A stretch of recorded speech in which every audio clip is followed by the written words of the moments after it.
связи с ростом мошенничества на территории города Якутска межмуниципальным управлением совместно с администрацией города Якутска было принято решение о проведении эстафеты профилактики «Скажи мошенникам нет».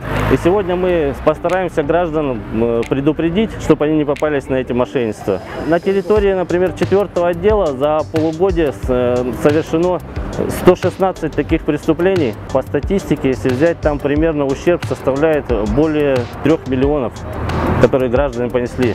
Прошу заметить, это только на территории 4-го отдела полиции. Раскрывается почти половина преступлений. Сами понимаете, что в связи с большим ущербом преступники не могут его возместить. В основном это люди, которые находятся за пределами республики, поэтому раскрытие данных преступлений усложнено в этом направлении. В прошлом году было 96 преступлений. Сейчас наблюдается небольшой рост. Мы открываем челлендж, Мы будем передавать Губинскому округу, потом дальше по управам. Чтобы предупредить граждан, мы раздаем такие брошюрки, информационно-справочная брошюра «Как не стать жертвой мошенников».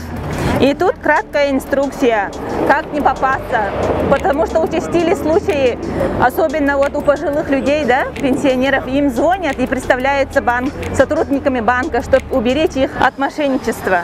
Пытаемся быть бдительными, так что и других к этому призываем не попадаться. Эстафету профилактики «Скажи мошенникам нет» передаем Губинскому округу.